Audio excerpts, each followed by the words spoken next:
Tonight's 12 finalists were selected from an extraordinary 195 submissions from 67 countries. At every global conference, the Global Investigative Journalism Network presents the Shining Light Awards to honour investigative journalism done under threat or duress or in challenging conditions. Special citation for excellence, Rana Ayyub. Reporter Rana Ayyub received a citation of excellence for her report, Gujarat Files, Anatomy of a Cover-Up.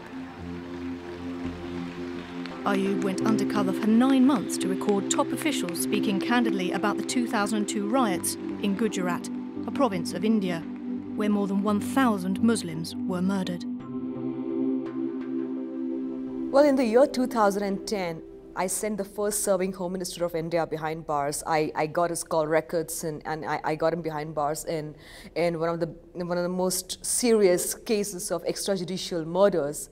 As it happens, that man who was sent behind bars is now the second in command in India, is the president of the ruling party. So at that point of time in 2010, after I sent him behind bars, I decided to go undercover because there was a lot more that needed to be done, to be uncovered. And Narendra Modi, who's now the Prime Minister of India, he had got away completely unscathed from the entire investigation. So for me, the only option left was to go undercover. And it was one of the most important stories that needed to be told. And so yeah, I mean, it was very important that the story was told and people knew the truth about it. So this is why I went undercover. I knew that I could not sit with this or sleep with this knowledge that there's a lot more that needed to be uncovered. I knew I could do it. I knew I had the potential to do it. So I went undercover. I came back with the truth, but the organization that I was working for, where I was working as one of the editors, refused to publish the sting operation, citing political pressure. I then decided, so I left the organization. I decided to convert this entire sting operation and the transcripts in the form of a book. I got 2 publishers who, over a period of time, who eased out of publishing my book, citing the fact that in 2014, Narendra Modi, who's now the Prime Minister, was assuming power and that things would be difficult for them. I almost had a nervous breakdown. I started taking psychiatric care because I could not bear the fact that I brought out some of the worst possible truths and most damning revelations, and nobody wanted to publish that. So I decided to self-publish my book. I pawned all the gold, whatever little belongings that I had, I sold them and self-published my book last year. Now, when I look back at it, I mean, a lot of people tell me you did not really have to go undercover. I mean, at the end of the day, what happened? That man, Mr. Modi, is now the Prime Minister of the country. So what really have you achieved? I think I've sold 200,000 copies of the book, which means people in this country and people across the globe who worship him, who hero worship him, still have the curiosity to know the truth of that man. Just because that man is a Prime Minister, just because he was in a position of power, does not mean that journalists stop reporting about it. For me, it was important that I did it, because when history is written, I am assuming and I believe that this account will also be taken into consideration, that the truth has to be recorded somewhere, which is why I think this book is an important testimony. So investigative journalism involves a lot of hard work. It's not something that you can learn from Google. It's not something that you can research overnight. You have to put in a lot of hard work. You have to go on a clean slate and investigate things for yourself. You do not have to believe what others tell you. When you're saying investigative journalist, you have to investigate, and you have to investigate without any bias. And that's something that I learned. I mean, when I went into my investigation undercover, I had some preconceived notions myself.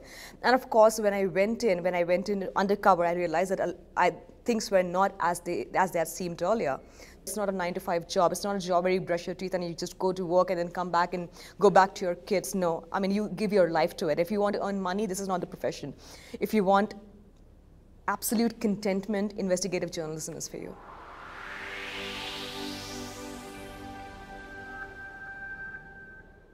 I think if there's one skill an investigative journalist should most certainly have, is persistence. Is keep at it. I mean, you are not going to hit the jackpot with your first attempt. You might not do it a second attempt.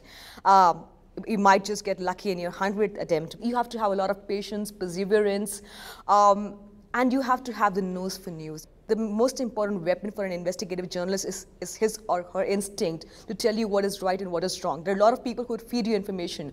It's you and your instinct who will tell you what is right and what is wrong, who is trying to mislead you and who is actually a whistleblower who is trying to give you great information.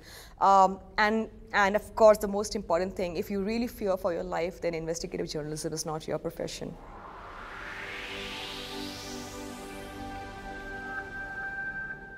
Going undercover requires a great deal of confidence in yourself. You cannot, I mean, for instance, I went undercover for 8 months. I had to carry on the pretense of being this girl, Maithili Tyagi, that name that I assumed for the sting operation. And I lived that person's life for 8 months. I could not switch back to being Rana Ayyub and then going back to being the other person. You have to absolutely live that life of the person. You have to think, every moment. You have to be absolutely in that moment. You cannot let anything give away.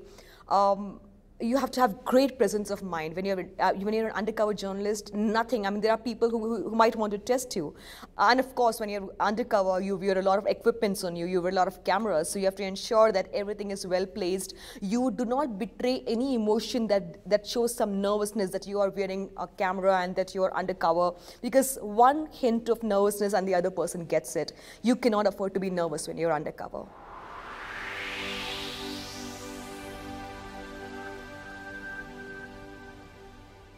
When you go to journalism conferences across the globe and you attend these meetings on journalism, everybody talks about solidarity. But saying something about solidarity and actually meaning it on ground is one thing. I think we really need a solid network of journalistic organizations to back people when they are in trouble. You do not have to go on a candlelight march when a journalist is dead. You can do a lot more to save the journalist when he or she is alive.